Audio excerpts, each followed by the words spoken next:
नमस्कार, मैं प्रशांत वर्मा आप सभी लोगों का बहुत बहुत स्वागत करता हूं। जैसा कि आपको पता है कि अब 9th क्लास से लेके 12th क्लास के स्टूडेंट्स के लिए ऑफलाइन क्लासेस स्टार्ट हो चुकी हैं। बहुत से ऐसे स्टूडेंट्स थे जिन्होंने ऑनलाइन क्लासेस स्टार्ट की और कई ऐसे स्टूडेंट्स थे जो अभी तक वेट कर रहे थे कि जब क्लासेस ऑफलाइन होगी उसके बाद वो क्लासेस स्टार्ट करेंगे। तो अब समय आ चुका है, उनको भी जल्द से जल्द किसी अच्छे कोचिंग इंस्टीट्यूट में एडमिशन ले लेना चाहिए।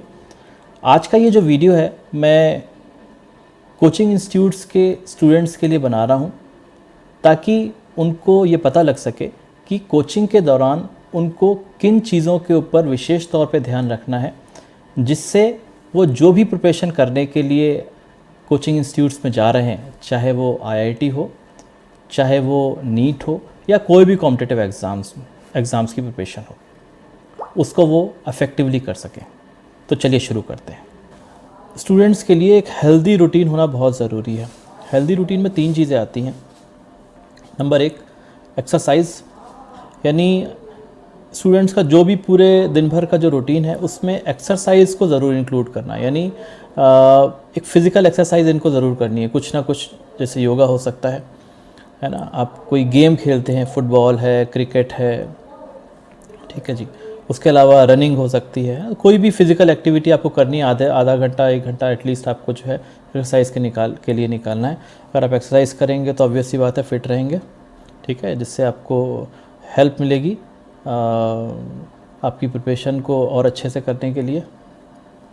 दूसरी चीज़ है डाइट बहुत इम्पॉर्टेंट है, यानी जो आप दिन भर में जो आप खा रहे हो उसमें आपका प्रोटीन, उसमें आपका विटामिन, उसमें मिनरल्स, जो बॉडी के लिए सबसे ज़्यादा रिक्वायर्ड है, वो चीज़ें आपकी होनी चाहिए, है ना। कई बार मैंने ऐसे स्टूडेंट्स को देखा है जो पेटीज़ ले ली, कोल्ड ड्रिंक ले ली, उससे पूरा अपने दिन भर का जो लंच में ये चीज़ें ले लेते हैं। कई बार ये सारी चीज़ें बहुत नुकसान करती है और ऑब्वियस सी बात है अगर हम फिट नहीं रहेंगे, है ना, अगर हम फिज़िकली फ़िट नहीं रहेंगे तो प्रिपरेशन तो बहुत दूर की बात है। तीसरी चीज़ है नींद, स्लीप इज़ वेरी इंपॉर्टेंट, है ना, यानी जो स्टूडेंट है उसको कम से कम 6 से 7 घंटे उसकी एक अच्छी नींद ज़रूर होनी चाहिए, ठीक है। उससे ज़्यादा या उससे कम दोनों ही चीज़ें अवॉइड करनी है। अगर हम उससे कम सोते हैं तो ऑब्वियस सी बात है हमारी नींद पूरी नहीं हुई, दिन भर हमारा शरीर जो है लेज़ी रहेगा, हमें नींद आती रहेगी, है ना। उसके अलावा अगर हम ज़्यादा नींद ले रहे हैं तो ऑब्वियस सी बात है पढ़ने के लिए टाइम कम बचेगा और हमारा जो प्रिपरेशन है उसके ऊपर ज़रूर असर पड़ेगा। तो healthy routine is very important. Second, positive and motivated attitude. हाँ जी, बिल्कुल, एटीट्यूड जो है हमारा वो बहुत इंपॉर्टेंस रखता है। अगर हम देखिए, कई बार क्या होता है, बच्चा ऐसा सोचता है क्लास में जा रहा है, अगर उसने पहले से दिमाग में सोच लिया अरे मैं आईआईटी प्रिपरेशन करने के लिए जा रहा हूँ या मैं नीट की प्रिपरेशन करने के लिए जा रहा हूँ, तो ऑलरेडी वो प्रेशर में आ गया, है ना, कि बहुत टफ होता है, कैसे होगा, है ना। तो अगर ये चीज़ें वो क्लास से पहले अगर ये चीज़ें सोच रहा है ना, तो ऑब्वियस सी बात है जब क्लास में वो अटेंड करेगा तो उसका जो है वो एक घबराहट की वजह से जो चीज़ जिस तरीके से समझनी चाहिए वो नहीं समझ पाएगा। तो इसलिए अपना जो एटीट्यूड है वो बहुत अच्छा होना चाहिए, बहुत मोटिवेटेड, बहुत कॉन्फिडेंट एटीट्यूड होना चाहिए during the class. Punctuality and regularity. Punctuality class में बहुत ज़रूरी है ना। अगर मान के चलते हैं हमारी जो क्लास स्टार्ट हो रही है, क्लास में अगर हम लेट आ रहे हैं, 5 मिनट 10 मिनट लेट आ रहे हैं, तो आपको पता है जो ये हम कॉम्पिटिटिव एग्ज़ाम्स की प्रिपरेशन कर रहे हैं ये कॉन्सेप्चुअल लर्निंग होती है ना। अगर हम क्लास में लेट आ रहे हैं और कॉन्सेप्ट का जो बेसिक है वो हमसे छूट गया तो बहुत ऑब्वियस सी बात है हमें आगे समझ में नहीं आएगा, है ना। दूसरी चीज़ क्या है, अगर हम क्लास में लेट आ रहे हैं तो हम क्लास में टीचर को डिस्टर्ब कर रहे हैं, है ना। और क्लासेस जो टीचर कुछ एक प्लानिंग के साथ में आया है क्लास में, अगर वो क्लास में उसको डिस्टर्बेंस हो रहा है तो वो भी कहीं ना कहीं जो है प्रिपरेशन के ऊपर दिखेगा अपने, है ना। तो पंक्चुअलिटी एंड रेगुलरिटी का मतलब क्या है, आपको जितने लेक्चर हो रहे हैं सारे लेक्चर अटेंड करना है हमेशा विदाउट मिसिंग, है ना। अगर हम कोई लेक्चर अगर हम मिस कर देते हैं तो ऑब्वियस सी बात है आपको आगे का लेक्चर जो उससे कनेक्टेड होगा और वो आपको समझ में नहीं आएगा, ठीक है। तो अगर कहीं पे ऐसा हो रहा है किसी वजह से मेरी तबीयत ख़राब हो गई, ठीक है, या XYZ कोई भी रीज़न है, पहले तो आपको मिस नहीं करना, लेकिन अगर किसी वजह से अपना कोई लेक्चर मिस हो रहा है तो सबसे पहले उसको आपको टीचर से बात करके है ना। कोशिश करनी है कि जो चीज़ें जो लेक्चर मिस हुआ है उसके लिए कोई हेल्प मिल जाए और उसको आप कवर कर लें, ठीक है। अभी आजकल तो ऑनलाइन क्लासेस भी चल रही हैं, है ना। ऑनलाइन क्लासेस में जो है कई बार रिकॉर्डिंग होती है क्लासेस की, है ना, तो आप टीचर से बात करके रिकॉर्डिंग भी ले सकते हैं और जो लेक्चर मिस हुआ है उसको करें। एक चीज़ ज़रूर ध्यान देनी है, रिकॉर्डिंग के ऊपर डिपेंड नहीं होना है हमेशा। कई बार स्टूडेंट क्या करता है, ऑनलाइन क्लास चल रही तो वो सोचता है कि मुझे रिकॉर्डिंग तो मिल ही जाएगी, है ना। तो कोशिश ये करनी है लाइव क्लास में ही बैठना है अपने को, है ना। Focus on concepts understanding. देखिए ये जो प्रिपरेशन वो कर रहे हैं, जितने भी कॉम्पिटिटिव एग्जाम्स होते हैं उसकी प्रिपरेशन होती है बहुत कॉन्सेप्चुअल होती है, यानी जो कॉन्सेप्ट्स जो हमें पढ़ाए जा रहे हैं वो हमें बहुत अच्छे से आने चाहिए। ऐसा नहीं होता ये कॉन्सेप्ट्स लिखने के लिए आपको आएगा, बट जो कॉन्सेप्ट आप पढ़ रहे हो उसके ऊपर बेस आपसे क्वेश्चंस पूछे जाएंगे, ठीक है। तो जब क्लास में टीचर कॉन्सेप्ट डिलीवर कर रहा है, वो आपको जब बता रहा है चीज़ों को, तो आपको उसके ऊपर फोकस करना है, ठीक है। आप कई बार क्या स्टूडेंट का टीचर पढ़ा रहा होता है, वो बोर्ड यूज़ कर रहा है, कुछ लिख रहा है, तो कई बार क्या स्टूडेंट सोचता है कि चलो मैं नोट कर लेता हूँ और इसको घर पे जाके देख लेंगे, उससे कवर अप हो जाएगा, है ना। तो ये थोड़ा सा टफ़ है ना। आप जो है इसको जब क्लास में टीचर पढ़ा रहा है तो वो आप कॉन्सेप्ट्स के ऊपर ध्यान दें ना। लिखने वाला काम तो आगे पीछे भी हो सकता है और नोट्स तो आपको बहुत मिल जाएंगे बाज़ार में, ठीक है, बट प्रिपरेशन उससे नहीं होती। तो आप क्लास के ऊपर फोकस करेंगे, वो ज़्यादा ज़रूरी है। Full concentration during the class, बिल्कुल क्लास के दौरान अपने को 100% कंसंट्रेशन के साथ में बैठना है ना। कई बार स्टूडेंट क्या होता तो क्लास में है, ठीक है, लेकिन उसके दिमाग में कई और दूसरी चीज़ें चल रही होती हैं ना। मेरा दोस्त क्या कर रहा होगा, यहाँ से जाने के बाद मैं क्या करूँगा, है ना। तो अगर कंसंट्रेशन आपका क्लास के दौरान नहीं है तो आपको चीज़ें समझ में नहीं आएंगी। अगर आपको चीज़ें समझ में नहीं आएंगी तो आपको जो भी शीट्स दी जा रही, जो भी एक्सरसाइज करने के लिए दी जा रही है, वो आपसे नहीं बनेंगी, है ना। और एग्ज़ाम्स में आपसे जो क्वेश्चंस आते हैं, MCQs आते हैं जो क्वेश्चन, चाहे वो नीट हो, चाहे वो IIT हो, चाहे वो JEE मेंस हो, चाहे JEE एडवांस हो, ठीक है, तो वो आप तभी कर पाओगे जब आपके कॉन्सेप्ट एकदम क्लियर हैं अच्छी तरीके से और आपने सारी क्लासेस बहुत कंसंट्रेशन के साथ में की, तभी जाके आपके कॉन्सेप्ट्स क्लियर हो पाएंगे। Come with clean mind in class. Clean mind का मतलब यहाँ पे ये है, जैसे एक वाइट बोर्ड है ना। वाइट बोर्ड के ऊपर अगर हमें कुछ लिखना है तो वो क्लीन होना चाहिए, ठीक है। अगर हम पहले से ही कुछ उस पर ऊपर लिखा हुआ तो सबसे पहले हमें उसको इरेज करना पड़ेगा, ठीक है। कई बार ये देखा गया है कि स्टूडेंट, जैसे कल कोई एक टॉपिक टीचर पढ़ाने वाला है, ठीक है, कई बार स्टूडेंट क्या कहता है, अरे मैं एडवांस पे जो है पहले से पढ़ के चला जाता हूँ, ठीक है। ऐसे देखने में तो अच्छा लगता है लेकिन ऐसा नहीं करना चाहिए। उसमें होता क्या है, जो टीचर आपको डिलीवर करेगा उसका एक अलग तरीका है ना। IIT की प्रिपरेशन में, नीट की प्रिपरेशन में उसका टीचर का पढ़ाने का एक अलग तरीका है, ठीक है। लेकिन अगर आपने पहले से ही किसी अलग तरीके से चीज़ों को अपने दिमाग में ले लिया है, ठीक है, तो सबसे पहले क्या होगा, जब आपकी क्लास चल रही होगी, टीचर वो चीज़ पढ़ा रहा होगा लेकिन दूसरे तरीके से पढ़ा रहा हो, तब दोनों चीज़ें आपस में क्लैश होंगी, ठीक है। तो बेटर ये होता है कि आप जो टीचर पढ़ा रहा है उसके ऊपर फोकस करते हुए चलिए, वो जो पढ़ा रहा है उसके ऊपर ध्यान दें, ठीक है। अब जब टॉपिक कंप्लीट हो जाए ना, उसके बाद आप उस टॉपिक के ऊपर जितना एक्सप्लोर करना चाहो तो एक्सप्लोर कर सकते हो, है ना। जितनी प्रैक्टिस करना चाहो कर सकते हो, ठीक है। Homework DPP sheets completion on time and daily basis, बिल्कुल सही है।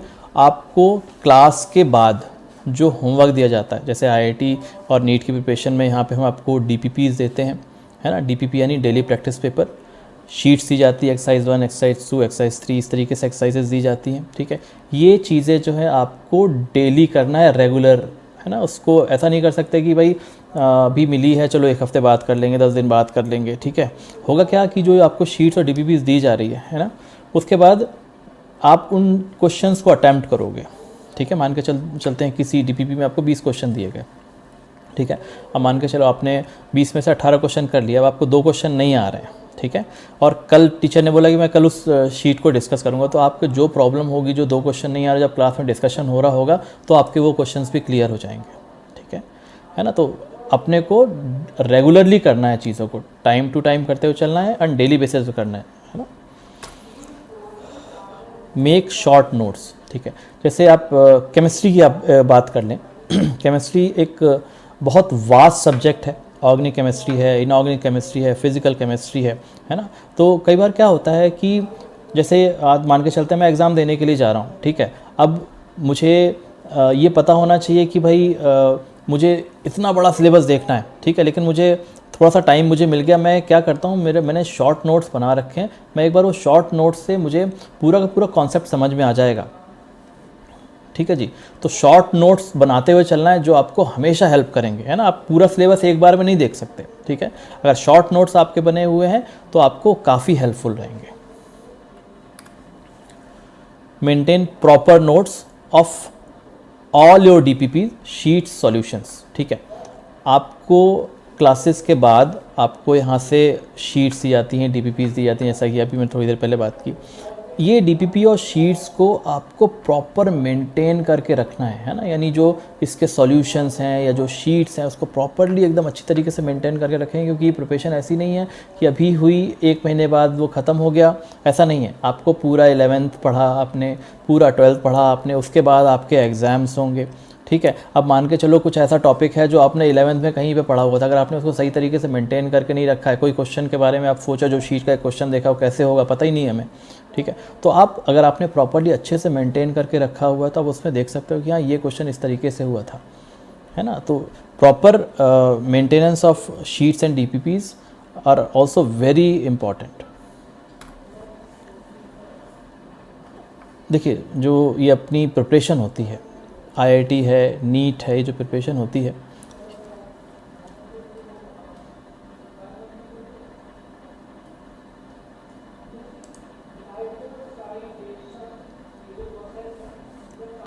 हाँ, ये जो आईआईटी और नीट जो प्रिपरेशन होती है, इसमें आपको क्या होता है कि आपको जो क्वेश्चंस दिए जाते हैं, ये क्वेश्चंस ऐसे होते हैं, बहुत इजी क्वेश्चंस नहीं होते हैं ना।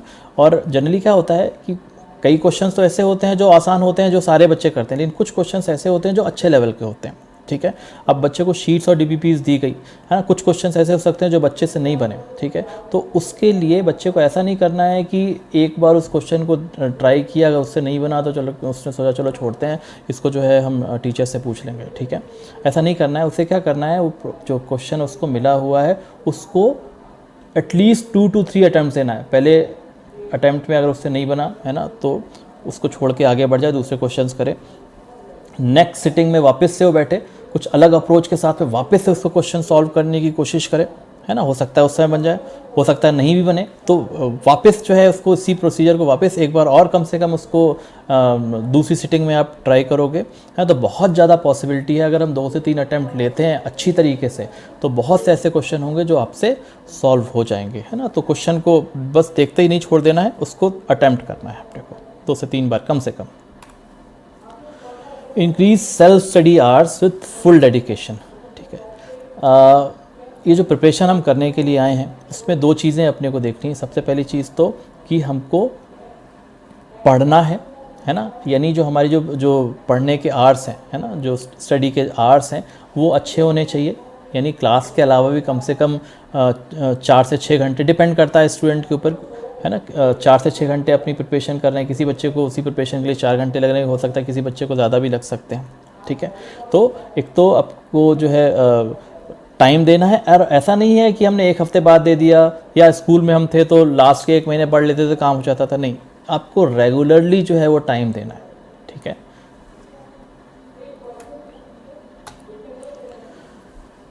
Practice of exam environment at home, हाँ जी। देखिए आपको पता है जेई का एग्ज़ाम 3 घंटे का होता है, जेई मेंस का, जेई एडवांस का एग्ज़ाम 3-3 घंटे के 2 पेपर होते हैं, नीट का पेपर अगेन 3 घंटे का होता है। तो जब हम घर पे भी जब प्रिपरेशन कर रहे हैं ना, तो कुछ इस तरीके से प्रिपरेशन करना चाहिए हमें कि हमारी जैसे 3 घंटे की सिटिंग है या 6 घंटे की सिटिंग है, हम उसकी प्रिपरेशन तो करें घर से, है ना। अगर हमने इस तरीके की प्रिपरेशन नहीं की हुई है तो हम एग्ज़ाम देने के लिए जाएंगे तो ऑब्वियस सी बात है हम थक जाएंगे, है ना। तो घर पर भी जो प्रिपरेशन करें, या जो आप कई बार जो क्वेश्चंस हम सॉल्व कर रहे होते हैं उस क्वेश्चन को सही तरीके से देखना है, अपने क्वेश्चन को पूरा सही तरीके से देखना है, उसको जो इंपॉर्टेंट पॉइंट्स हैं अपन उसको मार्क करते हुए चलना है, एक्चुअल देखना है कि एक्चुअल में पूछ क्या रहा है क्वेश्चन में, है ना। उसके अलावा जो रफ़ वर्क कर रहे हैं वही बहुत अच्छे से साफ रफ़ वर्क करना है। कई बार तो ऐसा देखा गया है कि बच्चे ने रफ़ समझ के उसने कुछ क्वेश्चन को सॉल्व किया और उसने जहाँ पे 3 लिखना था वहाँ पे वो 5 लिख के आ गया, है ना। तो रफ़ वर्क भी आपको करना है तो बहुत प्रॉपरली करना है। तो आप घर पे भी जो प्रैक्टिस करो, इस तरीके से प्रैक्टिस करो कि आप एग्ज़ाम में आप जिस तरीके से एग्ज़ाम देने के लिए आप बैठे हो। रेगुलर रिवीजन, है ना, जैसे कि मैंने आपको बताया आईआईटी का एग्ज़ाम 12th के बाद हो रहा है, नीट का एग्ज़ाम 12th के बाद हो रहा है, आपने 11th की प्रिपरेशन की, आपने पूरी 12th की प्रिपरेशन की, ठीक है, अब आप 11th पास करके आ गए, 12th में आ गए, ठीक है, लेकिन अगर आपने रिवीजन नहीं किया तो 11th वाला पूरा साफ़ हो जाएगा, ठीक है। तो आपकी जो प्रिपरेशन डेली रूटीन में चल रही है उसमें एक पार्ट रिवीजन का भी इंक्लूड कीजिए, यानी जो करंट में जो आप पढ़ रहे हो उसके साथ साथ कुछ टाइम ऐसा भी होना चाहिए जहाँ पे आप प्रीवियस चीज़ों को भी रिवाइज करते हुए चले। तो revision is also very important. Go through NCERT books along with competitive preparation. देखिए आप जो कॉम्पिटिटिव प्रिपरेशन कर रहे हो सिलेबस तो आपका वही सेम होता है, बट आपको जब नीट में या आईआईटी में थोड़ा सा और डेप्थ में जाके पढ़ाते हैं, ठीक है। आपको साथ साथ एनसीईआरटी बुक्स भी करते हुए चलना है, क्योंकि आप देखोगे जेईई मेंस का एग्ज़ाम हो गया, नीट का एग्ज़ाम हो गया, बहुत से ऐसे क्वेश्चंस होते हैं, यानी ये मान के चलो मैक्सिमम ऐसे क्वेश्चंस होते हैं जो एनसीईआरटी बुक से डायरेक्ट आ रहे हैं, है ना। तो एनसीईआरटी आपको लाइन बाय लाइन अपने जो सिलेबस आपका चल रहा है, जो भी आपका टॉपिक चल रहा है उसके साथ साथ आप एनसीईआरटी बुक्स भी आपको साथ साथ ही लेते हुए चलना है। मेंटर और teachers guidance, what more after homework. देखिए कई बार क्या होता है, जो आपको क्लास के बाद आपको यहाँ से होमवर्क दिया गया, यहाँ से आपको शीट्स दी गई, है ना, अब वो शीट्स हो गई, डीपीपीस हो गई, आपकी कंप्लीट हो गई, मान के चलते 3 से 4 घंटे वो सब कंप्लीट हो गया, ठीक है। लेकिन अभी स्टूडेंट के पास बहुत सारा टाइम ऐसा बचा हुआ है, कई बार तो स्टूडेंट सोचता है चलो ठीक है टीचर ने दे दिया, मेरा काम कंप्लीट हो गया, अब क्या है, ठीक है रहने देते हैं, ठीक है। बट ऐसा नहीं करना है आपको। अगर आपके पास में टाइम बच रहा है तो आप वापस से टीचर को अप्रोच करो और उससे बोलो भाई मेरा होमवर्क तो जल्दी हो जाता है, ठीक है, बचे हुए टाइम में मैं क्या करूं, ठीक है। आप उससे एक्स्ट्रा मटेरियल मांगो, एक्स्ट्रा क्वेश्चंस मांगो कि मुझे और भी प्रैक्टिस करने के लिए क्वेश्चन दो, है ना। तो टीचर भी थोड़ा सा फिर और एफर्ट करेगा आपके लिए, अलग अलग अच्छे क्वेश्चंस जो है आपको लेके आएगा, अच्छा मटेरियल आपको और देगा वो, है ना। और ऐसा नहीं कि टीचर को ये चीज़ें ख़राब लगेंगी, टीचर इस चीज़ों को अप्रिशिएट करेगा, है ना। Full day time table, student का जो भी बच्चा तैयारी कर रहा है, प्रिपरेशन कर रहा है, उसका पूरे दिन का टाइम टेबल होना चाहिए, ठीक है। अगर हमारे पास में हमारा टाइम टेबल नहीं है तो ऑब्वियस सी बात है परेशानी होगी, है ना। जैसे हम मान के चलते हैं कोचिंग में आप आ रहे हो, यहाँ का टाइम टेबल तो आपको मिल गया, ठीक है, लेकिन उसके बाद अब जब आप घर जा रहे हो, है ना, तो आपका अगर कोई टाइम टेबल नहीं है तो आप सोचोगे चलो मॉल चलते हैं, ठीक है, या आप सोचते हो कि चलो यार थोड़ा सा दोस्तों के साथ में टाइम स्पेंड करते हैं, ठीक है, या कुछ किसी तरीके से टाइम निकल जाए, क्योंकि आपको कोई टाइम टेबल तो फिक्स है ही नहीं, है ना। इसलिए आपको पूरे दिन का टाइम टेबल आपके पास में होना चाहिए और कोशिश करनी चाहिए कि आप उस टाइम टेबल्स को फॉलो करते हुए चलें, ठीक है। स्टे अवे फ्रॉम डिस्ट्रैक्शंस, बिल्कुल सही जी। जिस एज में आप हो यहाँ पे बहुत सारे डिस्ट्रैक्शंस होते हैं, है ना। डिस्ट्रैक्शंस अपने कोई फेसबुक पे पोस्ट की, इंस्टाग्राम, है ना, यूट्यूब, ठीक है, फ्रेंड्स, बॉयफ्रेंड्स, गर्लफ्रेंड, बहुत सारी चीज़ें, बहुत अलग अलग तरीके के डिस्ट्रैक्शंस होते हैं, मोबाइल, ठीक है। तो ये सारे डिस्ट्रैक्शंस आपको आएंगे ही आएंगे।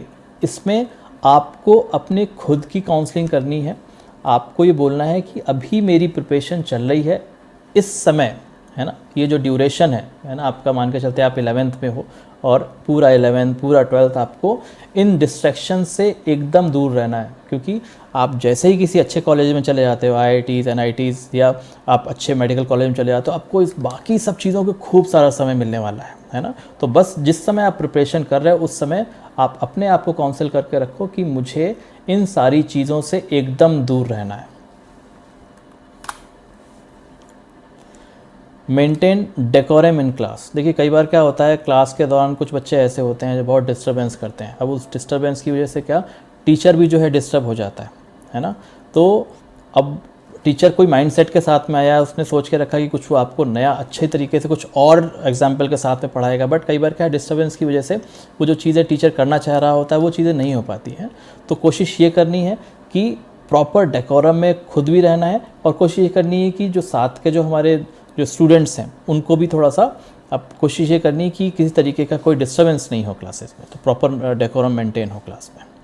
Self analysis and strategy planning. Self analysis and strategy planning is also very important.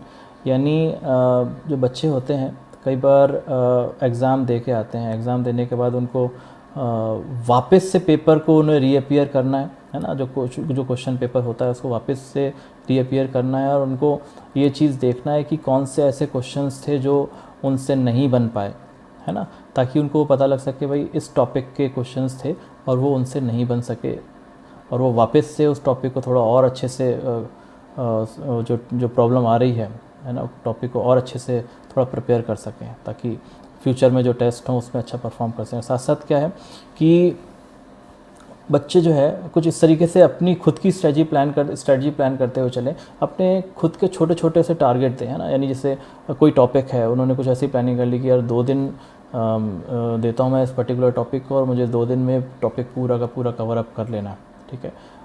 इस तरीके के कई छोटे छोटे से टॉपिक्स या कुछ छोटी छोटी सी जो है स्ट्रेटजीज़ अपने खुद के लिए बना के चल सकते हैं, जिससे जो भी वो सोच रहे हैं, है ना, जिस चीज़ की वो प्रिपरेशन कर रहे हैं उसमें काफ़ी हेल्प मिलेगी।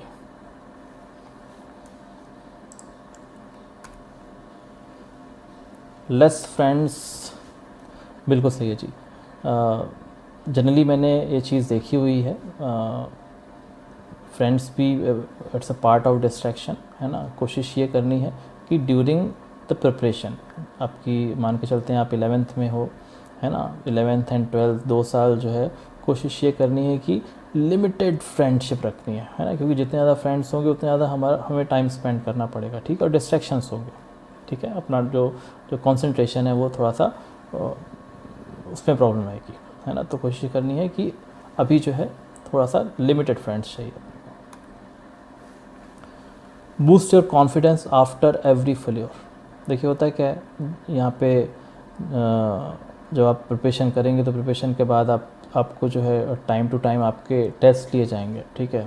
RTs होते हैं, रिव्यू टेस्ट, है ना, क्लास टेस्ट होते हैं, है ना, प्रैक्टिस टेस्ट होते हैं, ठीक है। कई बार क्या होता है, जो RTs हो रहे होते हैं, कुछ बच्चे ऐसे होते हैं जो टेस्ट में किसी वजह से वो परफॉर्म नहीं कर पाए, है ना। तो कई बार क्या होता है, ऐसे बच्चे जो है वो उनका जो कॉन्फिडेंस है बहुत नीचे चला जाता है, ठीक है। वो सोचते हैं कि यार पता नहीं मुझसे होगा या नहीं होगा, है ना, बहुत ज़्यादा परेशान होते हैं। तो ऐसी सिचुएशन में उनको हमेशा ध्यान रखना है कि ये तो होना ही है, ये जो पार्ट है ना। और जब भी कभी हम किसी चीज़ में फेल हो रहे हैं तो आपको वापस से डबल मेहनत के साथ में आगे नेक्स्ट स्टेप आपको लेना है, यानी अगले टेस्ट में आपको और अच्छे से डबल मेहनत के साथ में आपको प्रिपरेशन करनी है।